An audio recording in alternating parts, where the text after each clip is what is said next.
Hello दोस्तों, नमस्ते, प्रणाम। आप सब कैसे हैं? तुम्हें बताइएगा दोस्तों। सुनीता सिंह ऑफिशियल चैनल में आप सभी का स्वागत है दोस्तों। आइए, ढेर सारा प्यार दुलार आशीर्वाद दीजिए और ज़्यादा से ज़्यादा सपोर्ट करिए दोस्तों। तो आइए, हम आप लोग के बीच में एक लाचारी गीत लाई हूँ दोस्तों। कैसा लगे आप लोग बताइएगा।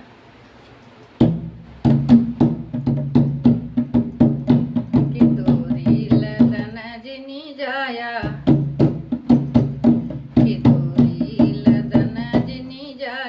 हमार बये परी बलमुआ। दूरी लदन जिनी जाया, हमार बये पारी बलमुआ। हमार बये पारी बलमुआ, बये पारी। हमार बये पारी बलम बये पारी। दूरी लदन जिनी जाया,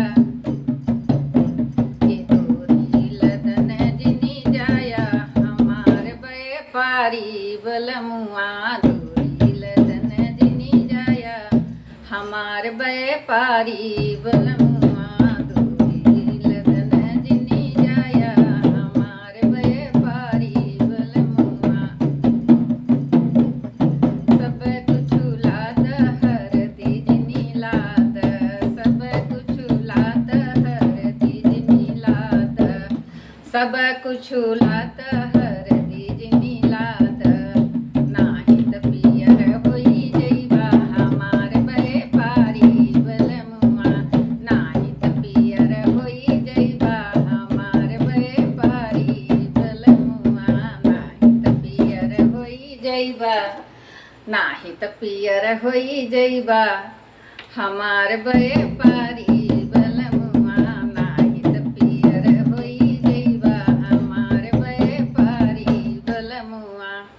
दूरी लदन जिनी जाया, दूरी लदन जिनी जाया, हमार बये पारी बलमुआ। दूरी लदन जिनी जाया, हमार बये पारी बलमुआ।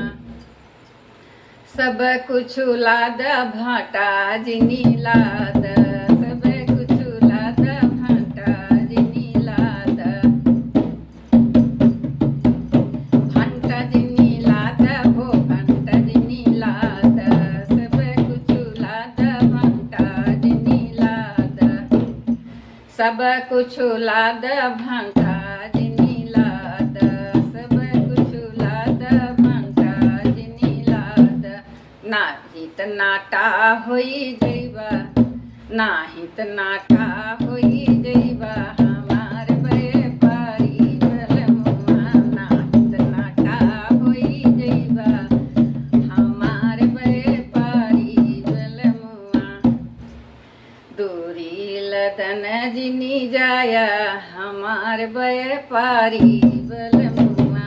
दूरी लदन जिनी जाया, हमार बये पारी बलमुआ। हमार बये पारी बलमुआ, बये पारी। हमार बये पारी बलम बये पारी। दूरी लदन जिनी जाया, हमार बये पारी बलमुआ। दूरी लदन जिनी जाया, हमार बये पारी बलमुआ। सब कुछ लाद मरच जिनी लाद, सब कुछ लाद मरच जिनी लाद। मरच जिनी लाद हो, मरच जिनी लाद, सब कुछ लाद मरच जिनी लाद। नाही त जहर होई जइबा, नाही त जहर होई जइबा, हमार बये पारी बलमुआ। नाही त जहर होई जइबा, हमार बये पारी बलमुआ। नाही त जहर होई जइबा, हमार बये पारी बलमुआ। दूरी लदन जिनी जाया, हमार बये पारी बलमुआ। हमार बये पारी बलम बये पारी। हमार बये पारी बलम बये पारी। दूरी लदन जिनी जाया, हमार बये पारी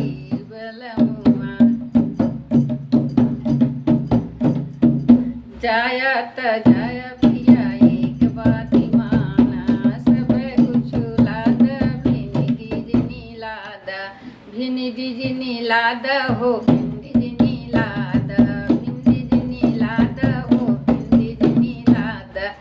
नाही त हिंदी पढ़े लगबा हमार व्यापारी बलमुआ, नाही त हिंदी पढ़े लगबा हमार व्यापारी बलमुआ। तूरी लदन जिनी जाया हमार व्यापारी बलमुआ, तूरी लदन जिनी जाया हमार व्यापारी बलमुआ। तो दोस्तों ये लाचारी गीत था, आप लोग को कैसा लगा कमेंट में बताइएगा दोस्तों। Bye by.